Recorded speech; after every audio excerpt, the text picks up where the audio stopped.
Hello class 10th NIOS students. So दोस्तों कैसे आप लोग। दोस्तों इससे पहले कि मैंने काफ़ी लेक्चर 21 वीडियो तक डाल दिए, अगर आपने वो प्रीवियस लेक्चर्स नहीं देखे हैं तो पहले जाकर वो देखिए।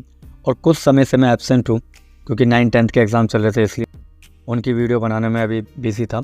ठीक है, सो आज से आपकी वीडियो रेगुलर आनी शुरू हो जाएगी। तो अगर आपने प्रीवियस लेक्चर नहीं देखे हैं तो पहले जाकर वो देखिए। तो आज हम लेकर आए हैं भारत में कृषि यानी एग्रीकल्चर इन इंडिया। चलिए सो बात करते हैं इसके मुख्य बिंदु पे।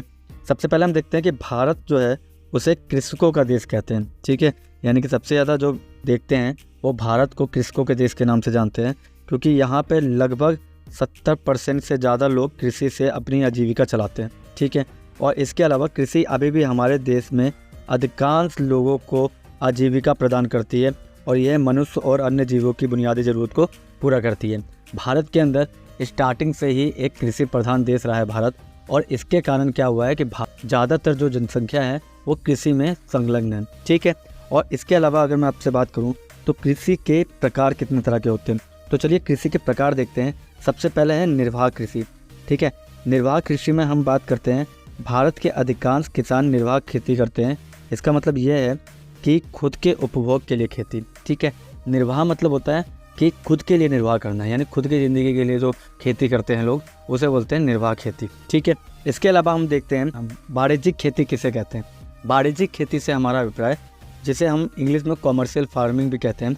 कमर्शियल फार्मिंग में हम देखते हैं इस खेती में उत्पादन का अधिकतर भाग धन प्राप्ति के लिए बाजार में बेचा जाता है। ठीक है, फॉर एग्जाम्पल अगर मैं आपसे गन्ने की बात करूँ तो गन्ने की जो खेत सेल्फ कंजम्पशन के लिए तो नहीं हो सकती, यानी अगर आप चाहें तो अपने लिए उगाएं, तो अपने लिए क्या आप क्विंटल भर गन्ना उगाएंगे? नहीं ना। तो इस तरह की खेती जो है वो कमर्शियल फार्मिंग कहलाती है, जहाँ पे हम देखते हैं वाणिज्यिक यानी व्यापार के लिए, बाज़ारों के लिए जो खेती की जाती है उसे वाणिज्यिक खेती कहते हैं। इसके अलावा हम बात करें तो विस्तृत खेती किसे कहते हैं, तो विस्तृत खेती से हमारा अभिप्राय जब हम खेती के लिए देश के बड़े क्षेत्र का उपयोग करते हैं, ठीक है, उसे विस्तृत खेती कहते हैं। देखिए अब बड़े बड़े लेवल पे हमने देखा है खेती का उपयोग किया जाता है, जैसे बड़े बड़े फर्म्स बनाए गए, उसके अंदर कपास की खेती कराई गई, अंगूर की खेती कराई गई, शहद की खेती कराई गई, उन सबको क्या कहते हैं? विस्तृत खेती कहते हैं। ठीक है, जो लार्ज लेवल पे होती है। वहीं पे इसका अपोजिट अगर मैं बात करूँ तो उसे गहन खेती कहते हैं। गहन खेती में हम देखते हैं इसमें जब हम खेती के लिए देश की सीमित भूमि का उपयोग करें तो इसे गहन खेती करते हैं। ठीक है, अब आप समझ में आ गया होगा आप लोगों को कि विस्तृत खेती मतलब बड़े पैमाने पे और गहन खेती मतलब छोटे पैमाने पे। ठीक है, और इसके अलावा वृक्षारोपण खेती किसे कहते हैं? देखिए इसे बागान खेती भी कहते हैं। बागान खेती आप जानते हैं, कई सारे बाग देखे होंगे आप लोगों ने।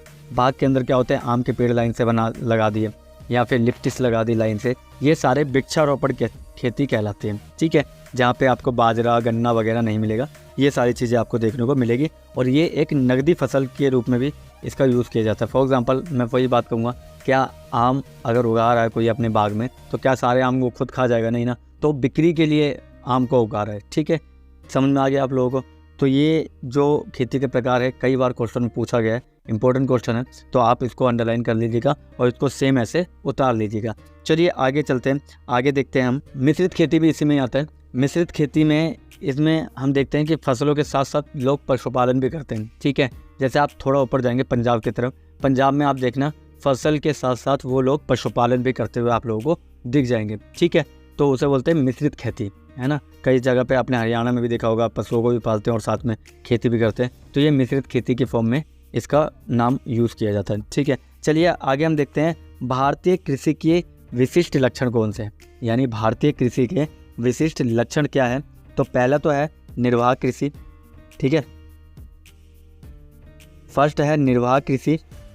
ठीक है, दूसरा है कृषि पर जनसंख्या का दबाव, तीसरा है कृषि का मशीनीकरण, चौथा है मानसून पर निर्भरता, फसलों में विविधता और खाद्य फसलों की प्रमुखता, मौसमी संरचना। अब चलिए हम बात करते हैं, एक को डिफाइन करते हैं। ठीक है, देखिए निर्वाह कृषि तो मैंने अभी आपको जस्ट बताई कि सेल्फ कंजम्पशन के लिए यूज़ किया जाता है। ठीक है, और दूसरा पॉइंट जो है कृषि पर जनसंख्या का दबाव, यानी भारतीय कृषि के विशिष्ट लक्षण में वो पूछ रहा है कि विशेषता क्या है। तो देखिए हमारी जनसंख्या का ज़्यादातर जो दबाव है वो किस पे? कृषि पे निर्भर करता है। ठीक है, इसके अलावा कृषि का मशीनीकरण किया जा रहा है आज के डेट में। आज के डेट में कोई भी बैल लेकर थोड़ा जोतने जा रहा है, ठीक है, खेतों को। अब उनको मशीन मिल गई तो वो वो मशीनों का यूज़ करते हैं। ठीक है, इसके अलावा हम देखते हैं कि मानसून पर निर्भरता रहती है इसकी। ठीक है, ये सबसे बड़ी चीज़ है जो प्रकृति पर निर्भर है हम।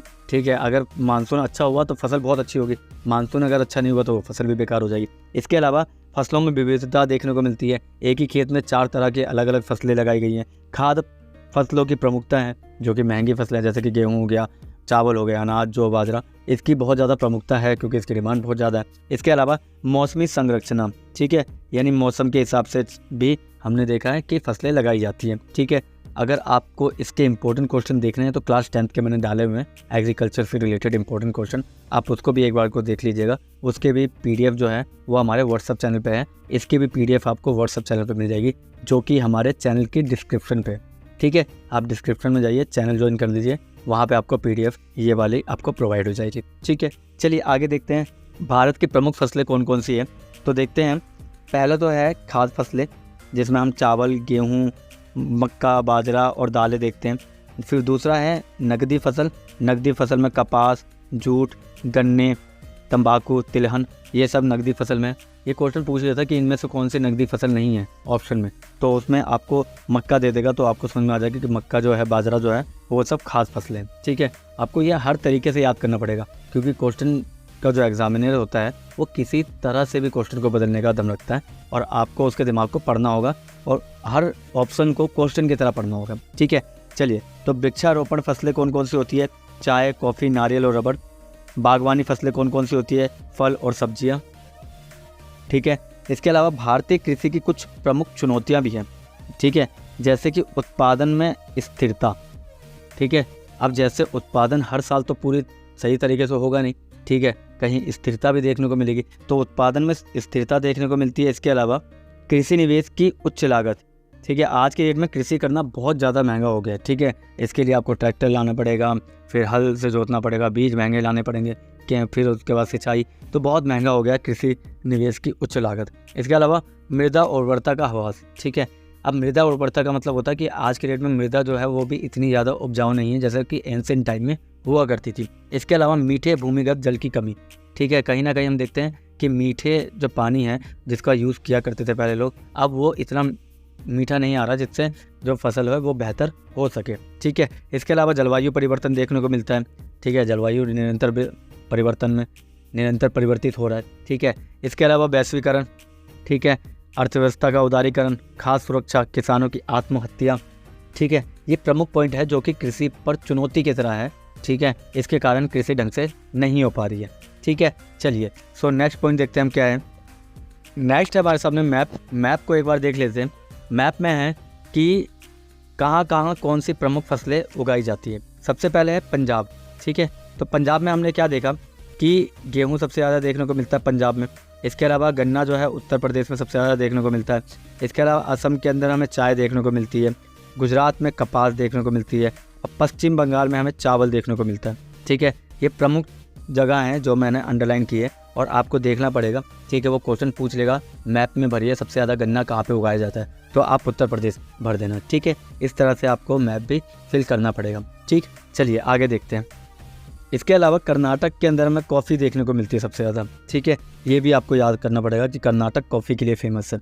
ठीक है, चलिए, वही चीज़ जो मैंने आपको अभी बताई मैप में, वही चीज़ यहाँ पे लिखी गई है कि फसल में गेहूँ जो है वो पंजाब में फेमस है। ठीक है, इसके अलावा गन्ना जो उत्तर प्रदेश में फेमस है, कपास गुजरात में फेमस है, चावल पश्चिम बंगाल में, चाय असम में, कॉफ़ी कर्नाटक में। ठीक है, ये आपको याद करना पड़ेगा, मैप के लिए याद करना पड़ेगा, नहीं तो 1 नंबर में तो पूछेगा ही पूछेगा। ठीक है, अब यहाँ से क्वेश्चन शुरू हो गए हैं। ये क्वेश्चन आंसर जो है वो PDF में है और यही मैंने अभी जस्ट एक्सप्लेन भी किए। आपको PDF चाहिए तो व्हाट्सअप चैनल पे आप एक बार ज्वाइन हो जाइए, मैं सारी PDF आपको वहाँ पे प्रोवाइड कर दूँगा। चलिए, मिलते हैं किसी और चैप्टर के साथ किसी और वीडियो में, तब तक के लिए थैंक यू, धन्यवाद। चैनल को सब्सक्राइब नहीं किए तो जाकर ज़रूर करिएगा। ठीक है।